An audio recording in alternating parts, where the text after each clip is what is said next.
নমস্কার দর্শক বন্ধুরা, রেপ স্পোর্টস এর পর্দায় আপনাদের সকলকে আরেকবার স্বাগত। আমি রাহুল, আর এই মুহূর্তে আরো একটি গুরুত্বপূর্ণ আপডেট নিয়ে চলে এসেছি আপনাদের সকলের সাথে শেয়ার করবো বলে।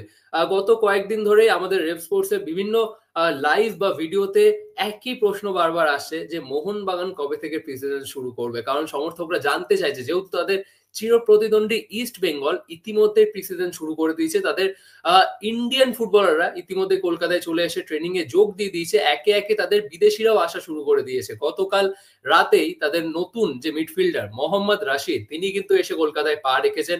মধ্যরাতে ডিমিট্রিওস ডিয়ামান্টাকোস তিনিও কিন্তু চলে এসেছেন। 19 তারিখে অস্কার বুজো, তাদের হেড কোচ, তিনি চলে আসবেন, এবং তাদের যে নতুন যে ডিফেন্ডার, আর্জেন্টাইন ডিফেন্ডার কেভিন সিভেলে এবং অস্কার বুজো একসাথেই আসার কথা। 20 তারিখে তাদের নতুন ব্রাজিলিয়ান মিডফিল্ডার মিগুয়েল ফেরেরাও কিন্তু চলে আসার কথা কলকাতায়, এবং হামিদ, তার যে নতুন স্ট্রাইকার, তার ভিসা সমস্যা এখনো মেটেনি, তার ভিসা পেয়ে গেলে তিনিও কিন্তু কলকাতায় চলে আসবে। যা জানা যাচ্ছে, ডুরান্ড কাপ শুরু হওয়ার আগেই ইস্ট বেঙ্গলের হোল টিম কিন্তু চলে আসবে কলকাতায়। তারা ইতিমধ্যে প্রিসিজন শুরু করে দিয়েছে, এবার একে একে ফুটবলাররা যোগ দেবে। আর 19 তারিখে অস্কার বুজো এসেই 20 তারিখ থেকে তার আন্ডারেই কিন্তু ইন্টেন্স ট্রেনিং শুরু করে দেবে লাল হলুদ ব্রিগেড। এবার আপনাদের প্রশ্ন ছিল যে মোহনবাগান কবে থেকে প্রিসিজন শুরু করবে, আর আমরা সেই কারণেই এত প্রশ্ন সম্মুখীন হওয়ার পর ম্যানেজমেন্টের তরফ থেকে আমরা জানার চেষ্টা করেছিলাম। আমরা বেশ কয়েকটা ইম্পর্টেন্ট আপডেট জানতে পেরেছি রিগার্ডিং দ্য প্রিসিজন, কবে থেকে মোহনবাগান প্রিসিজন স্টার্ট করবে, আর সেই কারণেই এই ভিডিওটা করছি আপনাদের সকলের সাথে সেই আপডেটগুলি শেয়ার করবো বলে। সুতরাং ভিডিওটি একেবারে শেষ পর্যন্ত দেখুন, আর যারা নতুন রয়েছেন সাবস্ক্রাইব করে নোটিফিকেশন বাটনটা অন করে দিন। তো চলুন এবার শুরু করা যাক। মোহনবাগানের ইন্ডিয়ান প্লেয়াররা চলে আসবে কলকাতায় সবার আগে, বিদেশি এবং হেড কোচ মলিনার আগেও প্রথমে কলকাতায় চলে আসবে মোহনবাগানের সমস্ত ইন্ডিয়ান ফুটবলাররা। দীপক টাংরি, অনিরুদ্ধ থাপা, মানবীর সিং, লিস্টন কোলাসো, এরা সকলেই কলকাতায় পৌঁছে যাচ্ছে 25শে জুলাই। যা জানা যাচ্ছে ম্যানেজমেন্ট সূত্রে, 25শে জুলাই মোহনবাগানের হোল ইন্ডিয়ান স্কোয়াড কিন্তু চলে আসবে কলকাতায়। খবর নিয়ে যেটা জানা যাচ্ছে যে 26শে জুলাই থেকে তাদের ট্রেনিং শুরু হয়ে যাওয়ার কথা, কিন্তু হোসে মলিনা কিন্তু 26শে জুলাই কলকাতায় আসবেন না। তার আসতে একটু দেরি হবে, কারণ বিদেশিদের আসার একটা ভিসা প্রসেস থাকে, সমস্ত কিছু মিটিয়ে তিনি আসবেন। খুব সম্ভবত 26 তারিখ বাস্তব রায়ের তত্ত্বাবধানেই ট্রেনিং শুরু করে দেবে কিন্তু এই ইন্ডিয়ান ফুটবলাররা।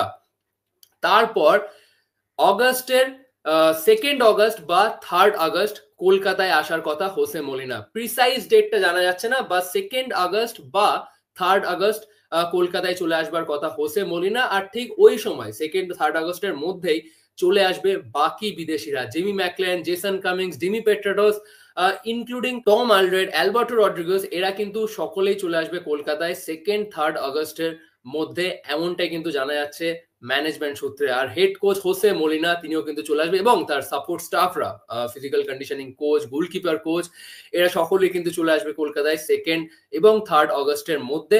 আর তারপর হোসে মলিনার আন্ডারেই কিন্তু প্রিসিজন শুরু করে দেবে মোহনবাগান। তার আগে ইন্ডিয়ান স্কোয়াড চলে আসে কলকাতায় 25 তারিখে। 26 তারিখ থেকে তারা অনুশীলনে নেমে যাবে। বাস্তব রায় তত্ত্বাবধানে তারা ততদিন ট্রেনিং করবে। যা খবর নিয়ে যেটা জানা যাচ্ছে সেটা হচ্ছে মোহনবাগান মাঠেই তারা কিন্তু প্রিসিজন স্টার্ট করবে। 26 তারিখে ট্রেনিংটা কি মোহনবাগানে হবে সেটা হয়তো নয়, মোস্ট লাইক তারা যুব ভারতে ট্রেন করবে 26 তারিখ থেকে। হোসে মলিনা চলে এলে তাদের যে প্রি সিজনটা, যেটা specially for the Durand cup and AFC champions league, সেটা তারা শুরু করে দেবে মোহনবাগানে। যেহেতু এই কদিন বর্ষা চলছে, কন্টিনিউয়াসলি বৃষ্টি পড়ে যাচ্ছে, সেই কারণেই মোহনবাগান মাঠে ফিনিশিং একেবারে শেষ মুহূর্তের কিছু কাজ বাকি রয়েছে। মাঠ প্রায় সম্পূর্ণ, মাঠের কাজ শেষ মুহূর্তের কিছু কাজ বাকি, সেইটা আশা করা যাচ্ছে যে মোহনবাগান টিম আসার আগেই সেই পুরো কাজটা মিটিয়ে নেওয়া হবে, এবং তারপর মোহনবাগান মাঠেই প্রিসিজন শুরু করে দেবে সবুজ মেরুন ব্রিগেড। এরপর এই ভিডিওতে অবশ্যই টানতে হচ্ছে ডুরান্ড কাপের প্রসঙ্গ। আপনাদের প্রশ্ন থাকবেই যে ডুরান্ড কাপে আমরা কবে দেখবো মোহনবাগানের সিনিয়র ফুটবলারদের। যেটা জানা যাচ্ছে সেটা হচ্ছে মোহনবাগানের ডুরান্ড কাপের প্রথম ম্যাচটা হচ্ছে এগেনস্ট মোহামেডান 31শে জুলাই। সেই ম্যাচে আমরা খুব সম্ভবত মোহনবাগানের রিজার্ভ টিমকে খেলতে দেখবো। এবার যেহেতু আপনাকে জানালাম যে 25শে জুলাই মোহনবাগানের ইন্ডিয়ান ফুটবলাররা চলে আসছে, এবার 26 তারিখ থেকে তারা যদি ট্রেনিং শুরু করে, আমার মনে হয় না 31শে জুলাই তারা ম্যাচ ফিটনেস গেইন করতে পারবে। চান্সেস খুব কম কোনো ইন্ডিয়ান ফুটবলারকে, মানে সিনিয়র ফুটবলারদের মধ্যে ইন্ডিয়ান ফুটবলারকে সেই ম্যাচে দেখতে পাওয়ার। যদি কেউ ম্যাচ ফিটনেস গেইন করে তাহলে হয়তো কিছু মিনিট সেই ম্যাচে পেতে পারে তারা। লিস্টন কোলাসো, মানবীর সিং, অনিরুদ্ধ থাপাদের মধ্যে তারা কিছু মিনিট পেতে পারে মোহামেডানের বিরুদ্ধে ম্যাচটাতে। এরপর মোহনবাগানের দ্বিতীয় ম্যাচ ডুরান্ড কাপে হচ্ছে 4th অগস্ট এগেনস্ট বিএসএ। সেই ম্যাচে হয়তো কোনো ফুটবলার যারা ম্যাচ ফিটনেস অ্যাটেন্ড করে ফেলবে, যারা ম্যাচ ফিট হয়ে যাবে, তাদেরকে খেলিয়ে দেখে নিতে পারে 4th আগস্টের ম্যাচে। তারপর ডায়মন্ড হারবারের এগেনস্টে ম্যাচ রয়েছে মোহনবাগানের 9 আগস্ট। 9th আগস্ট ম্যাচ রয়েছে ডায়মন্ড হারবার এফসির বিরুদ্ধে।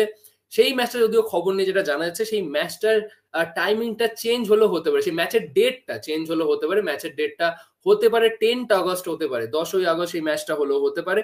সেই ম্যাচে চান্সেস হাই মোহনবাগান একেবারে ফুল ফ্লেজের টিম না হবে। ফুল ফ্লেজের টিম মানে ইন্ডিয়ান প্লেয়ারদেরকে, তাদের ইন্ডিয়ান প্লেয়ার যেমন মনবীর সিং, লিস্টন কোলাসো, বাকি যারা রয়েছে তাদের পুরো ইন্ডিয়ান স্কোয়াডটা যেটা সিনিয়র টিমে, তাদেরকে সেই ম্যাচে নামিয়ে দেওয়ার একটা পরিকল্পনা থাকছে এই মুহূর্তে। বাট সেটা আবারও ডিপেন্ড করছে সেই 9 আগস্টের মধ্যে তারা সকলেই ম্যাচ ফিট হয়ে যাচ্ছে কিনা। এবার 9 আগস্টের মধ্যে বাকি বিদেশিরা যারা চলে আসবে 2 থেকে 3 2nd থেকে 3rd আগস্টের মধ্যে, তাদের ম্যাচ ফিট হওয়ার চান্স কিন্তু কম। বাট লাস্ট সিজন আমরা যদি মনে করে দেখি, টম অলরেড তিনি কিন্তু সবার প্রথমে কিন্তু চলে এসেছিল কলকাতায়, মাত্র একদিনের ট্রেনিং করে তিনি কিন্তু ডুরান্ড কাপের ওপেনিং ম্যাচটাতে তিনি খেলেছিলেন। তো সেরকম যদি হয় তাহলে হয়তো আমরা কয়েকজন বিদেশিকে দেখতে পারি। But chances high 9 August Indian সাইডটারই দেখার সম্ভাবনা বেশি।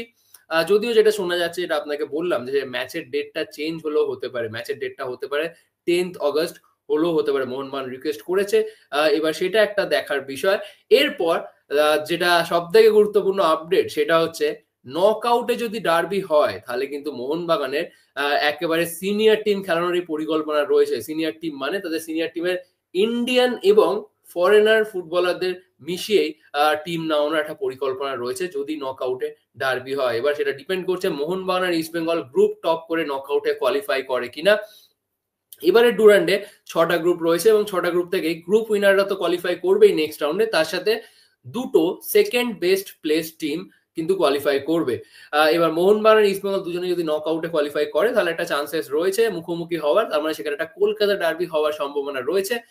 তার আগে মোহনবাগান তৈরি হয়ে যাওয়ার একটা পরিকল্পনা রয়েছে তাদের, আর সেই কারণেই 2nd থেকে 3rd আগস্টের মধ্যে হোল টিম কিন্তু কলকাতায় অ্যাসেম্বল করে যাবে এবং তারা ট্রেনিং শুরু করে দেবে, যাতে ডার্বি যদি হয় নকআউটে তার আগে যাতে প্রস্তুতি নিয়ে নিতে পারে মোহনবাগান দল। কিন্তু এই মোহনবাগান ম্যানেজমেন্টের জন্য বিগার পিকচার হচ্ছে এএফসি চ্যাম্পিয়ন্স লিগ। সেপ্টেম্বরের মধ্যিখানে, মানে বলতে গেলে 16th to 18 সেপ্টেম্বরের মধ্যে কিন্তু মোহনবাগানের ফার্স্ট ম্যাচ থাকবে এএফসি চ্যাম্পিয়ন্স লিগে।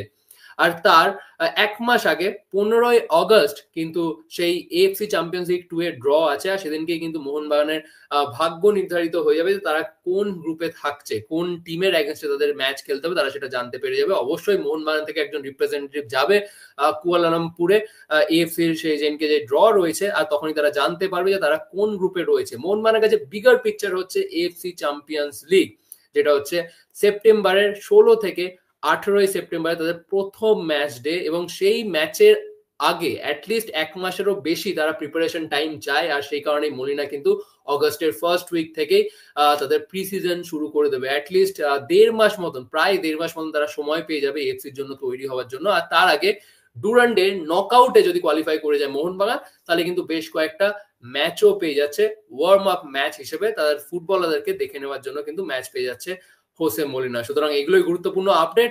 25শে জুলাই মোহনবাগানের whole Indian squad Anirudh Thapa থেকে শুরু করে লিস্টন কোলাসো, মনবীর সিং এবং বাকি যারা রয়েছে তারা চলে আসবে কলকাতায়।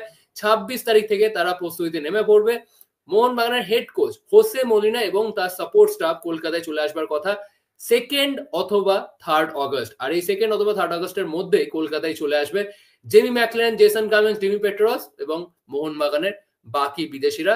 অগস্টের ফার্স্ট উইক থেকে বলতে গেলে ফুল ফ্লেজের ট্রেনিং শুরু হয়ে যাবে। তার আগে ইন্ডিয়ান প্লেয়াররা নেমে পড়বে ট্রেনিং এ এবং তারপর বিদেশিরা যোগদান দেবে এবং মোহনবাগানের হেড কোচ হোসে মলিনা তিনিও কিন্তু যোগ দেবেন। এখানে মাথায় রাখতে হচ্ছে মোহনবাগান দিবসের কথা, 29শে জুলাই মোহনবাগান দিবসের কথা। এই দিনটা আমরা যদি গত বছর ফিরে যাই, সেই দিনেই কিন্তু মোহনবাগান তাদের অফিসিয়াল প্রি সিজন কিন্তু শুরু করে দিয়েছিল। জেমি ম্যাকলেন, বাকি বিদেশিরা এসেছিল, সমর্থকদের জন্য কিন্তু একটা স্পেশাল অ্যারেঞ্জমেন্ট করে দেওয়া হয়েছিল, সমর্থকদেরকে মোহনবাগান মাঠে অ্যালাউ করা হয়েছিল ট্রেনিং দেখতে দেওয়ার জন্য। কিন্তু এইবার 29শে জুলাই আমার মনে হয় না তারা আসতে পারবে। সুতরাং জেমি ম্যাকলেন তাকে যে একটা অ্যাওয়ার্ড দেওয়ার কথা, তিনি হয়তো এসে অ্যাওয়ার্ডটা সেটা নিতে পারবে না, but Apuia will be there. আপুইয়াকে বেস্ট প্লেয়ার অ্যাওয়ার্ড দেওয়া হচ্ছে, আপুইয়া কিন্তু সেই অ্যাওয়ার্ড সেরিমনিতে কিন্তু অংশগ্রহণ নিতে পারবে। এগুলোই ছিল গুরুত্বপূর্ণ আপডেট। যদি ভালো লেগে থাকে অবভিয়াসলি লাইক, শেয়ার এবং সাবস্ক্রাইব করতে ভুলবেন না। আবার আপনার সাথে দেখা হচ্ছে পরবর্তী ভিডিওতে।